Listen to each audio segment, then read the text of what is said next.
This is the Read to Lead podcast, episode 453.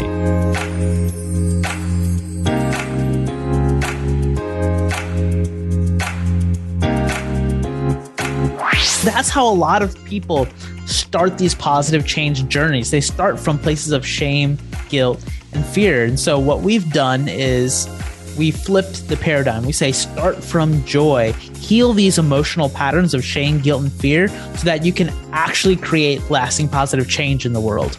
You've heard it before. If you want to change, you have to try harder. Keep pushing through blood, sweat, and tears. Emotions don't matter. But what if that's all a lie? What if there's a better, healthier way to get life-changing results? Well, guess what? There is. And that's what we're going to talk about today. Hi, I'm Jeff Brown, and this is the Read to Lead podcast, the podcast dedicated to your personal and professional growth, where I believe that if you want to achieve true success in business and in life, it starts with intentional and consistent reading. So to that end, we bring a successful and inspiring author into the fold, and we talk about his or her latest book and their unique insights on a number of different topics. My guest today is longtime friend Neal Samudre. He's co-author, along with his wife Carly, of the book Start from Joy, Trade Shame, Guilt, and Fear for Lasting Change, a Lighter Spirit, and a More Fulfilling Life. I'll be asking Neal to share about what it means exactly to start from joy, how the new book relates to he and his wife's overall mission, examples of some of the ways shame, guilt, and fear sabotage positive change and one's ability to lead a more fulfilling life, and lots more. Hey, coming up in January, I am leading cohort number 4 of Note-Making Mastery. This is the course taught live where you finally get a handle on your notes, how to take better notes, how to find your notes when you need them, how to organize your notes, how to better create from your notes, tools and best practices. All of that is part of Note-Making Mastery, and we're filling up January's cohort right now. I've got a special deal for you as a Read to Lead podcast listener.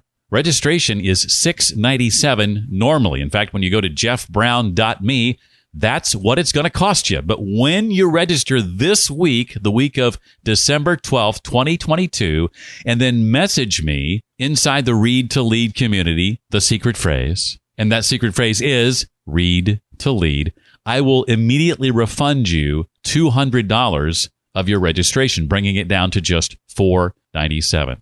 So sign up this week, jeffbrown.me. The cost to register for our next cohort, again, $697.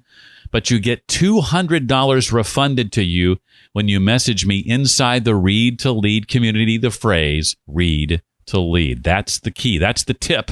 That's how I'll know you've heard the podcast and I need to give you back $200 off your registration. I hope you'll join us for our January cohort number 4. Students who've participated in the 3 previous cohorts have had some pretty dramatic things to say about how Note-Making Mastery has impacted their productivity and their output. You can see those at the website. Again, it's jeffbrown.me. We'd love to have you for January's cohort. And don't forget that phrase, message me once you sign up, Read to Lead, to get $200 refunded off your registration. Again, just go to jeffbrown.me. Neal Samudre is the co-founder and CEO of EnjoyCo, an emotional health and wellness company designed to help individuals enjoy positive change. As a viral writer on joy, he's written articles that have been shared by over 5 million people, and more than 500,000 people have completed his devotionals in the Bible app. I use that app every single morning. His new book, co-written with his wife, that had to be a lot of fun, or maybe not. I don't know. We'll find out. Carly, is called Start from Joy, Trade Shame, Guilt, and Fear for Lasting Change, a Lighter Spirit, and a More Fulfilling Life. Neal, welcome to the Read to Lead podcast. I am so pumped to be here, Jeff. I have to tell you, before we get started, it has been a dream to be on the Read to Lead podcast. And I'm finally here talking about my book, Start from Joy. You may or may not fit this description, but several friends who have teased me over the years that, you know, I've had Jeff on my podcast, but if I want to be on his, I have to write a book. Truthfully, you're somebody who I've long wanted to have on my show for a whole host of reasons, and you writing a book made it super simple. In fact, if I'm not mistaken, you and your wife Carly, earlier this year or maybe last year, you signed a 2-book deal, didn't you? Yes, a 2-book deal, and that's just mind blowing for us, because what that gave us was a lot of validation that this message that we have about emotional health is really tracking with people. And there's a lot of potential for it. Well, not that long ago, you were working for, can I say who you used to work for? Absolutely. You were working for one of my mentors over the years, virtual and otherwise, Mr. Michael Hyatt and Michael Hyatt and Company. As you mentioned, you were a copywriter for several years for Michael and his organization. And when I learned you were leaving, I'm like, who leaves that job? I thought the same thing when I left. What's he doing now? And I was really surprised that you were leaving and learning that you were stepping out to do your own thing. Let's kind of start with where the book starts and tell us a bit about the company that you and Carly started and how it relates to the book and your overall mission, and sort of connected to that. What was the deciding factor for you to leave that, I'll call it a cushy job, to do this otherwise not so sure, scary thing? Well, it was a very scary decision because our baby, we have a son now. He was only like 2 months old when I left that job. And it was a great job. I was director of marketing over there, growing the coaching side of their business. And I loved it. I loved the people I worked with. But this decision came out of a calling that I felt in my life. And it started back in February 2020, before the pandemic happened. I had this idea and it felt like an epiphany. And I was like, Carly, we should start an emotional health and wellness company called Enjoyco. And my wife is a licensed therapist. I had been studying joy and positive psychology for several years. It's the thing that I geek out about. And Carly is a therapist, and we would have dinner time conversations where we just geek out over joy and how my findings and research on joy was being applied in the therapy room with Carly. And finally, I was like, we have to build a company and content around this and do therapy and corporate wellness all around our brand of emotional health and wellness. And so that's when we had the idea for Enjoyco. But when we were talking about it, we said, this is a 10-year vision, because I love my job. I'm doing great work. This is like down the road. But then COVID happened just weeks later. And that actually accelerated our vision for Enjoyco, because we started saying, people need this brand of therapy and emotional wellness in the world right now.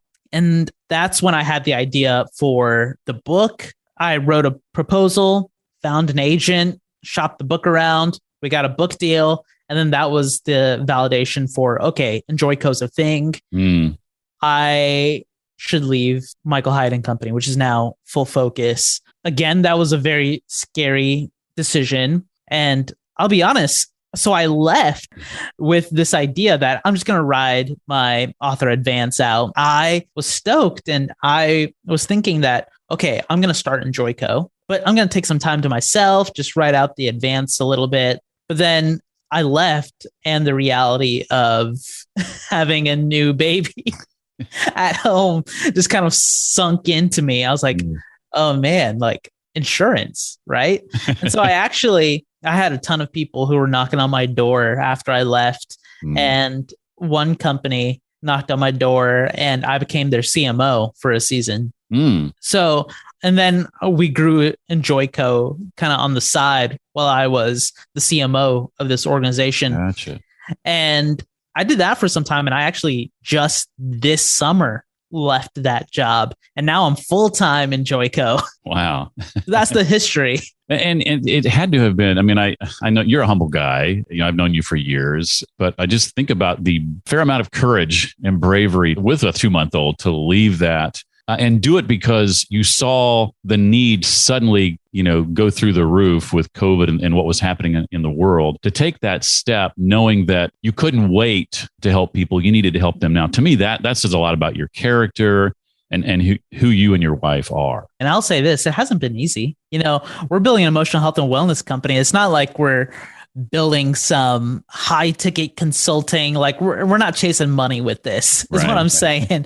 We knew it was going to be a long, slow grind, but I wanted to give it my full attention. So here we are today. Well, let me ask you a question you answer right at the outset of the book. What does it mean exactly to start from joy? For someone who hears that phrase and it's like, I don't understand that. How would you define it? Yes.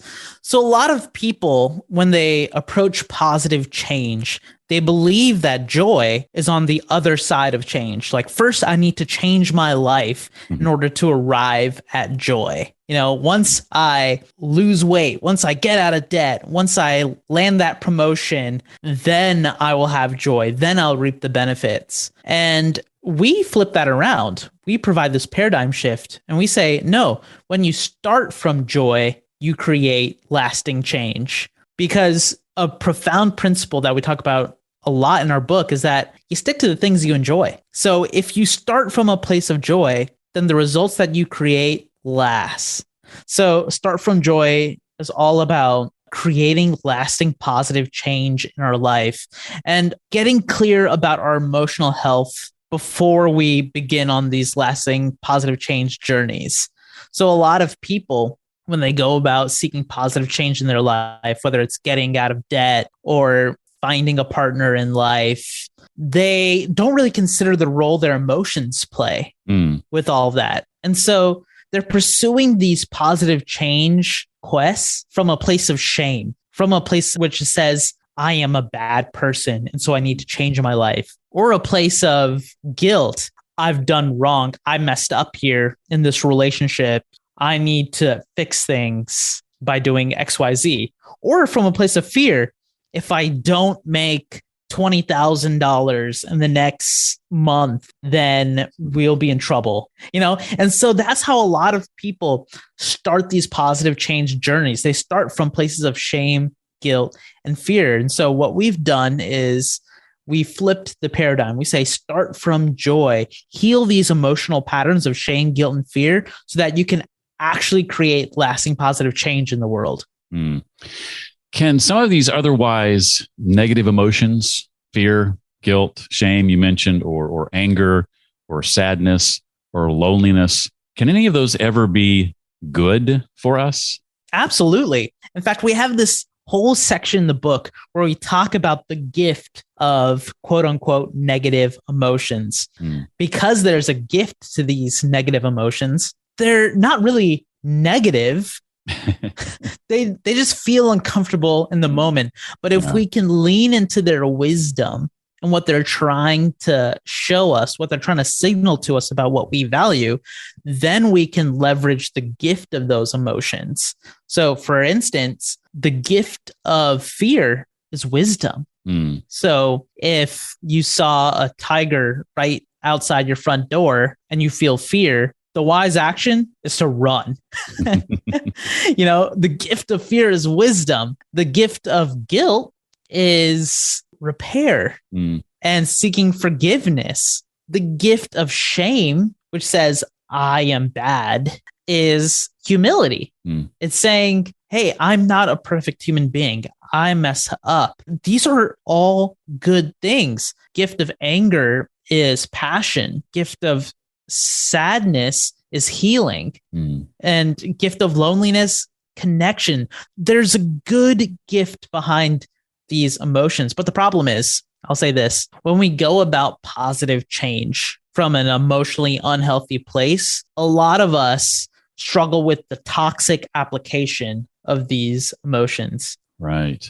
The toxic application of fear leads to worry and anxiety. The toxic application of guilt paralyzes you. You remain stuck there. It becomes like a sinking black hole. The toxic application of shame, you can either puff up in defense, say, no, I'm not a bad person, or you could shrink and say, I'm just a worthless human being.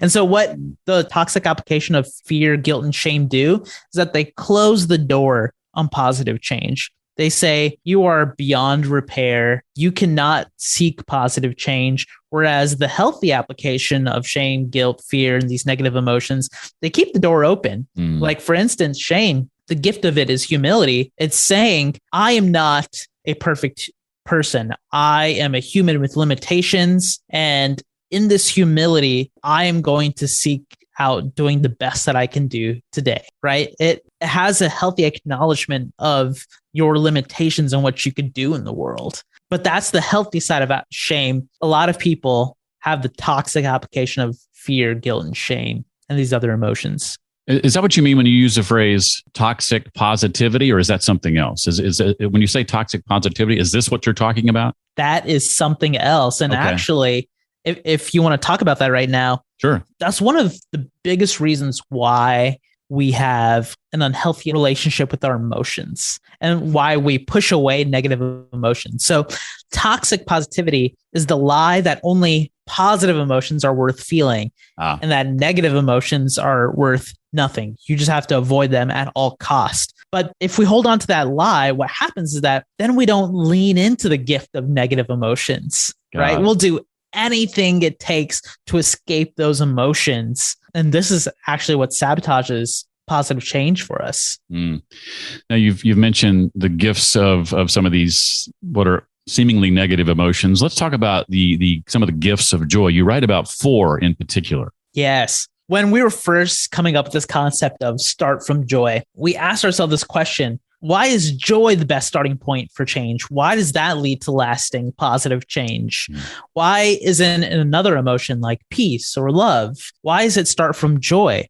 And as I did the study and geeked out over these positive psychologists, I found 4 gifts of joy. When you live a joyful life, when you have joy baked into your being, 4 gifts come out of it. It's resilience, contentment, trust, and play. And it's actually these 4 gifts that allow us to create lasting positive change in our lives. So real quick, resilience allows us to withstand the pain of negative emotions.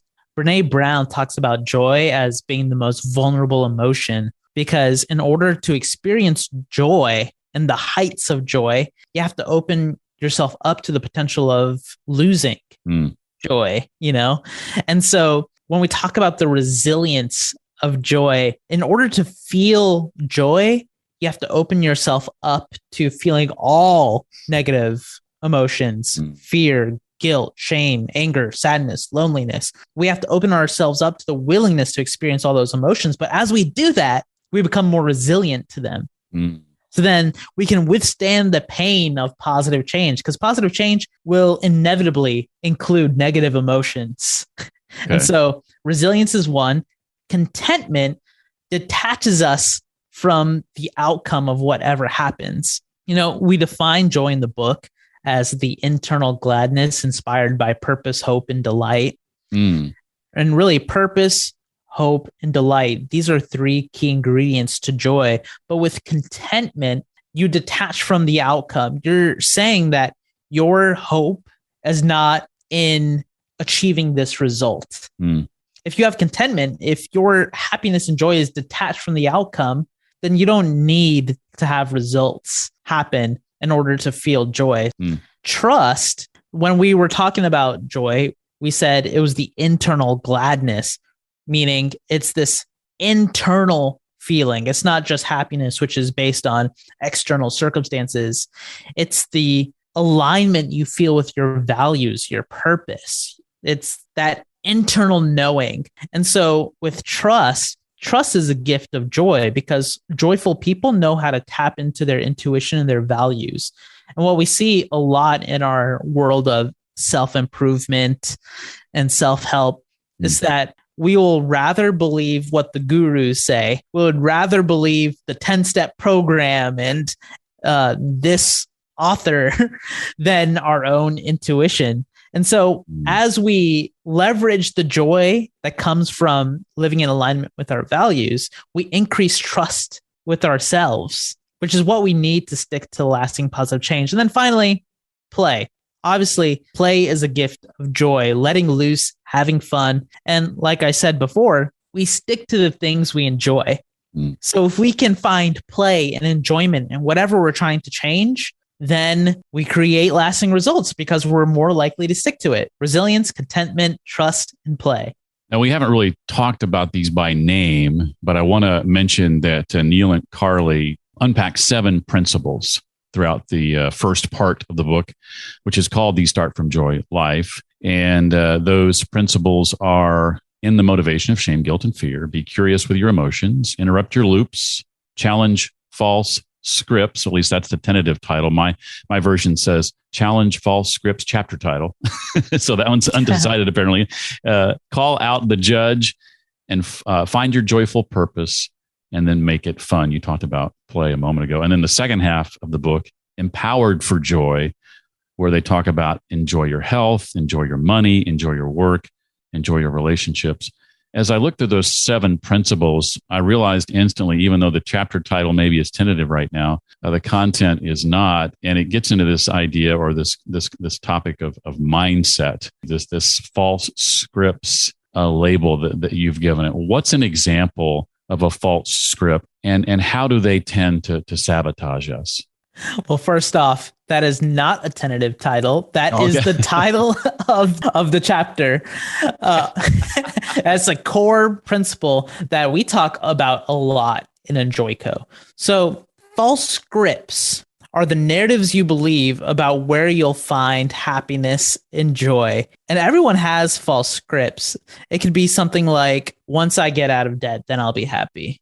Once I find the partner, I'll be happy. Once I get that promotion, I'll be happy. Once I make a certain amount, I'll be happy. It's basically the formula you have in your brain for where you'll find joy and success. But here's the problem with false scripts.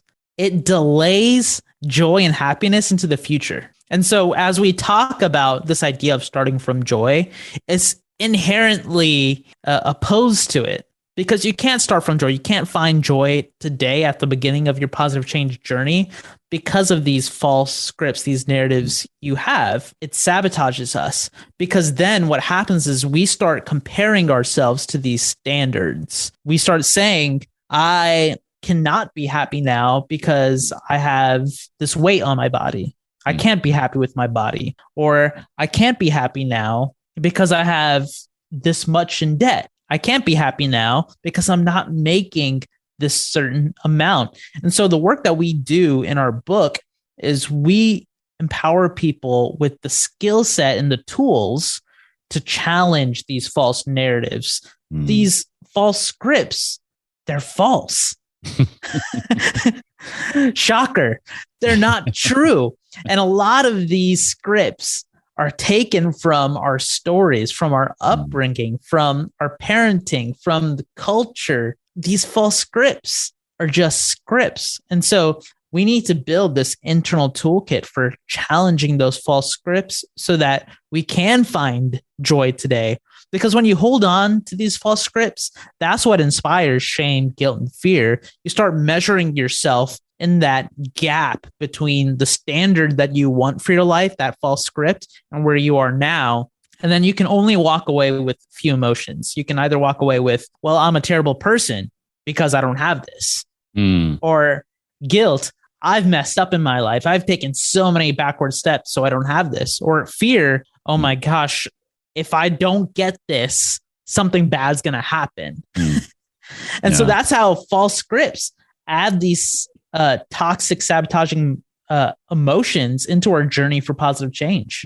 I want to give you a chance before I move on to some questions not directly related to the book to fill us in on anything else about the book you want us to know. We really didn't get into part 2, Empowered for Joy, all that much. Anything there you want to make sure we know, or anywhere else from the book that we didn't touch on? Let me share this. This book is so important for the world we live in because when Carly and I came up with the idea of Enjoyco and this book, we have this vision for the world and that we wanted to empower the world to be more trauma informed. And trauma informed really means instead of saying, what's wrong with me?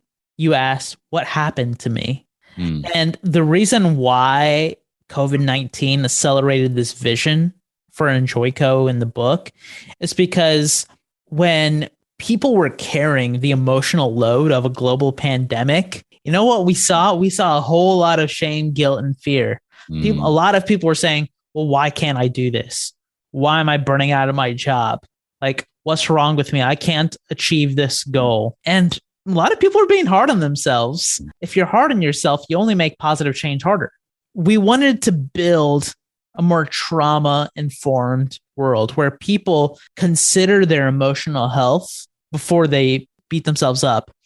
People consider their emotional health before they try to live out their calling in their life. They consider, okay, where did I get this false script from and how is it sabotaging me today? We have these emotional patterns just baked into us. And so the book and Enjoyco, we help people break emotional patterns so they can enjoy their life again. That's our formula for joy.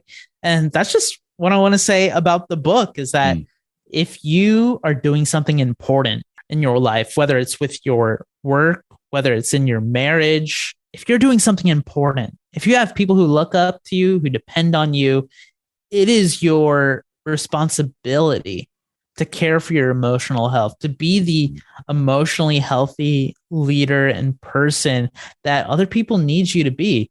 Because when you do that, you send ripple effects out into the world. This is how we build a more trauma-informed world. This is how we build a healthier, more joyful world. And so I just wanted to say that.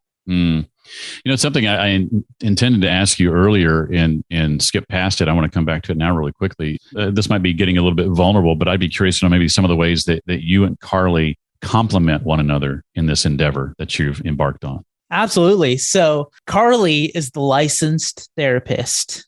She's if anyone knows about the Enneagram, she is a Enneagram 2, which is the helper. She is all people focused.